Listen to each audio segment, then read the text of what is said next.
संत ज्ञानेश्वर माऊलींनी ज्ञानेश्वरी या ग्रंथामध्ये 18व्या अध्यायात ओवी क्रमांक 1736 ते 1749 यामध्ये मराठी भाषेची व्याप्ती वर्णन करताना मराठी भाषेवर आत्मविश्वास सुद्धा फार मोठ्या प्रमाणात व्यक्त केलेला आहे. संस्कृत भाषेमधील जे काही श्लोक आहे त्या श्लोकाचं हुबेहूब काम किंवा हुबेहूब कार्य माझी मराठी भाषा करील हा माझा विश्वास ठाम आहे, असं या ठिकाणी संत ज्ञानेश्वर माऊली जगाला मराठी भाषेचं महत्त्व पटवून देत आहेत. करू शकेल माझी मराठी भाषेतील ओवी संस्कृत श्लोकाचे काम. करू शकेल माझी मराठी भाषेतील ओवी संस्कृत श्लोकाचे काम, असा मराठी भाषेत ओवी रूपछंदात मी ग्रंथ रचिला हे माझे मत ठाम. जया संस्कृत ना येई त्याने केली पठन जर मराठीतील ही ओवी. जया संस्कृत ना येई त्याने केली पठन जर मराठीतील ही ओवी, म्हणे ज्ञानेश्वर तयाशी माझी ओवी गीतार्थातील संपन्नता दावी. संस्कृत श्लोक वाचून मग ओवी पहावी ही इच्छा जो बाळगी. संस्कृत श्लोक वाचून मग ओवी पहावी ही इच्छा जो बाळगील, तयासाठी ह्या माझ्या मराठी ओव्या नक्कीच अलंकार ठरतील. संस्कृत श्लोकाविना केवळ ओव्याही ठरे श्लोकातील आनंदधाम. संस्कृत श्लोकाविना केवळ ओव्याही ठरे श्लोकातील आनंदधाम, असा मराठी भाषेत ओवी रूपछंदात मी ग्रंथ रचिला हे माझे मत ठाम. नुसता मोकळा अलंकारही ठरे शृंगार हेही मजला जाते पटून. नुसता मोकळा अलंकारही ठरे शृंगार हेही मजला जाते पटून. तोच अलंकार सुंदर देहावर घालता दिशे त्यापेक्षाही वटून. पहाते मोते देऊनी मान सोन्याशी स्वतःसह सोन्याला करी धन्य.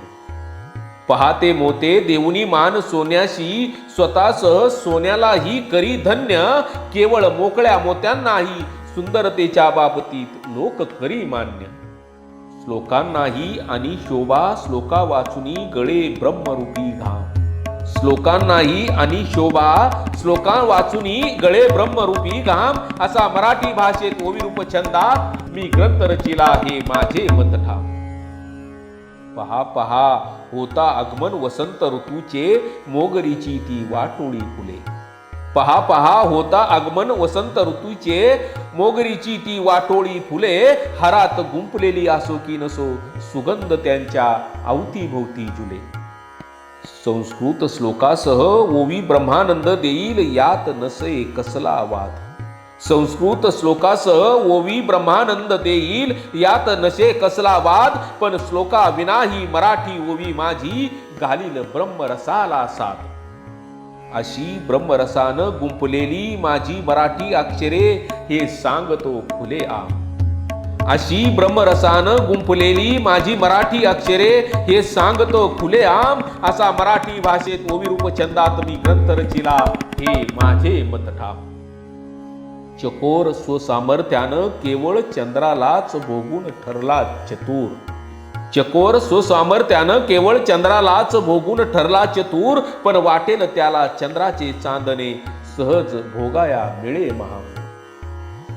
शास्त्रांचा अर्थ जो विद्यावान त्यालाच उमजे इतका अवघड.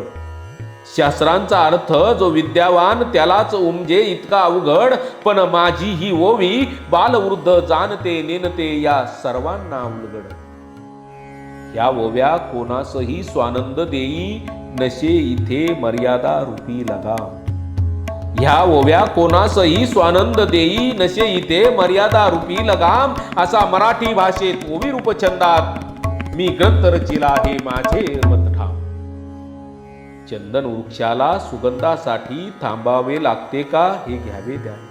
चंदन वृक्षाला सुगंधासाठी थांबावे लागते का हे घ्यावे ध्यानी. भाव समाधीत आणि मराठी ओवी प्रबंध कानाला लागता क्षणी. करिता ओवी पठन सर्व पांडित्य प्रकाशात येई वाचका ठाई. करिता ओवी पठन सर्व पांडित्य प्रकाशात येई वाचका ठाई. तेव्हा वाचक प्राप्त झालेल्या अमृताची ही पर्वा करत नाही. निधी ध्यासाला मननाला जिंकून ह्या ओव्या म्हणजे झाल्यात विश्रांतीधाम. निधी ध्यासाला मननाला जिंकून ह्या ओव्या म्हणजे झाल्यात विश्रांती धाम. असा मराठी भाषेत ओवी रूप छंदात मी ग्रंथ रचिला. हे माझे मतठाम, हे माझे मतठाम.